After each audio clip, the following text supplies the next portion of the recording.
Hey, Coach, how you doing? I'm good, buddy. How are you? I'm okay. Just obviously a couple days going in. Just how do you feel like preparation's gone? How do you feel like this camp has gone for your team? And obviously, I know coaches are never satisfied with where they're at, but do you feel pretty good about where your team's at? A couple days before this game against Iowa. Yes, I feel good about where we are. Like you said, you're always, there's first game always has a lot of unknowns and a lot of things that makes you nervous, keeps you up at night. But bottom line is that our guys have worked extremely hard. I thought we've had a really good week of preparation. Just finished up our final on the field practice. We'll have walkthroughs and meetings from here on out until kickoff. So, but we coach till kickoff. That's our philosophy here, and our guys have prepared extremely well.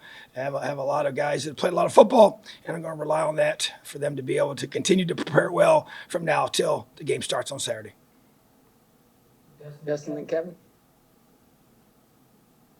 So like I said, keeping on that note, how did you end up coming through it health-wise? Obviously, we've asked about some injured guys. What can you tell us about David Ellis' status? And is there anybody else that at this point might not be available tomorrow? Yeah, we're just going through. We've got some guys dinged up, and we know David Ellis is a guy we're still evaluating. We won't know about him until kickoff, but just feel like that. Just got a few more guys that are in that position of being able to figure some things out for him. But overall, pretty healthy, and obviously the guys that you've asked about in the past, we've talked about those guys. And Michael Penix has continued to have a very good week, and so he's scheduled to be the starting quarterback, and that's. Been talked about before, and Marcelino Ball is back, and Thomas are back from their seasoning and injuries. Raheem Lane, same thing. So those four guys were lost for last year, and they're expected to go. Kevin and Rick. Yeah, I know Tuesday's practice was the one in pads. Any gauge on the physicality or how you guys hit and how you feel from that standpoint heading into Saturday? Yeah, Tuesday's very physical practice for us by design, and Wednesday's pretty physical too.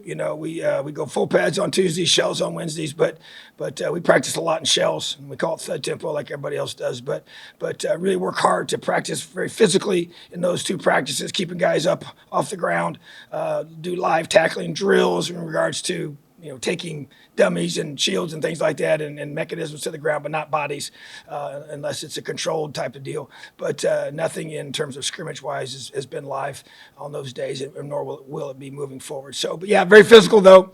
And until you get to Thursday where you're just wearing spiders, there it's just a lot of hands and proper placement, but it's always full speed. That doesn't change. So we have high expectations. We have very clear standards for how we practice each and every day and what the expectations are. And our guys have bought into that and are doing a great job of that.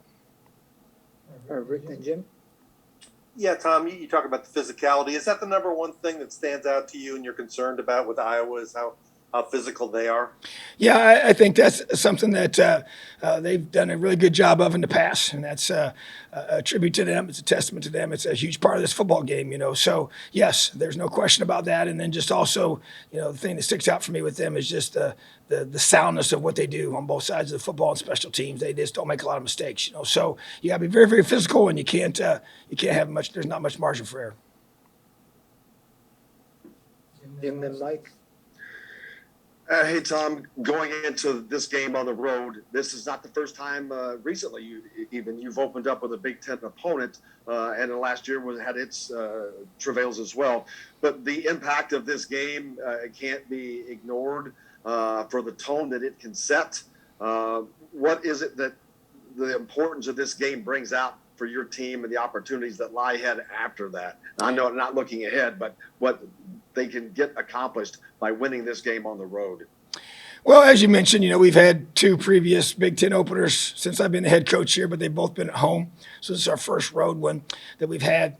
But, obviously any time you open the season with a conference game, the stakes are high, because it's a conference game, and so bottom line is that it is just a game. It is one game. It's not multiple games. It's one game, but it does have a lot of value, and it's a great opportunity for both teams, and as is the case for everybody that's playing, conference opponents it's week one, and you always want to set the tone. I think that never changes, no matter who you're playing.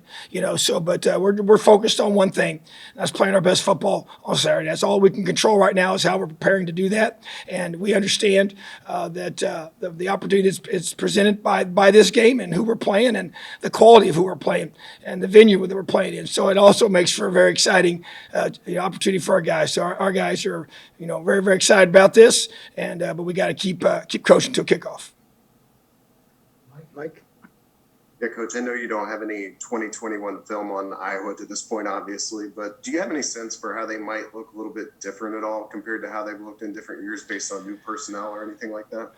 Oh, I mean, there's a lot of, I don't know if I call it guesswork, but there's a lot of things you're trying to anticipate based on, what personnel-wise, because that's really the big key is, being able to look at personnel and see the things that they can do within that personnel. Some of those guys are haven't played a whole lot, so you don't have very limited information. So not that unusual to not know a lot the first game, and so that's why I always think first game preps are very, very challenging. You're really trying to, your broad base of preparation is very expansive. Now you do have extra time, which is a benefit, but at the same time, you really don't know. You got to get to these first couple series, and then we'll find out, what they want to become, in terms of what their personnel for this year compared to maybe the past, and they're going to do the same with us, So yeah, it's just you kind of feel things out the first few drives, and after that, you just it's just playing football.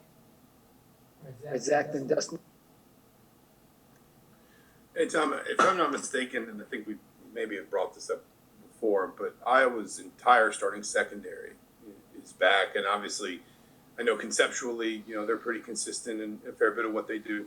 But is there any concern for you in terms of Mike getting back in the swing of things, maybe having to knock some rust off against a secondary that's that experienced on Saturday? Well, I think anytime you have, that kind of an experienced group coming back, it's positive for them. It's one of the strengths of their defense without question. And it matters having guys that have played a lot of football. And, we have some of the same things with our team as well. So, yeah, there's no doubt. I mean, I think it's the reality of playing a good football team, that you play them early. And like I said, they're going to have some wrinkles that they are doing a little different. There's no question. And we'll have to work our way through those, So, but bottom line is it's one of those games where, to me, you have to go out there and just react. You have to be, as coaches, we have to do a great job of adjusting to what you see and what you're going to get, because you're always going to get some things you don't expect. And so, to me, you got to be able to have a great coaching staff that can make those adjustments and figure things out. And just when you have an experienced group of guys, they don't get flustered by what happens early, whether it's good or bad. There's going to be some good things happen. There's going to be some bad things happen, I'm sure, to both teams in the early going. And so the team that's able to weather those and just keep playing football and finishes the best, makes a few mistakes, is going to find a way to win. All right, Dustin, last one. Yeah, Tom, I think sticking on their personnel, what in particular impresses you about Tyler Goodson and just what they're able to do in the running game with him and their other backs? Well, he's a great running back, and just does a really good job of making people miss. He's a very patient runner, understands how to set his blocks up and how to cut back, and just is very, very effective, And so there's a reason, he has, when you prove you can, run for a lot of yards in this conference and do it consistently, that's what you're looking for, and their offensive line's a huge part of that, and their whole system's a huge part of that. So, there's no doubt that they have a really good run game and have one of the best running backs in the Big Ten, one of the best running backs in the country. So have a tremendous challenge ahead of us to stop them. All right, thanks, Tom. Awesome. Have a great day. Leo.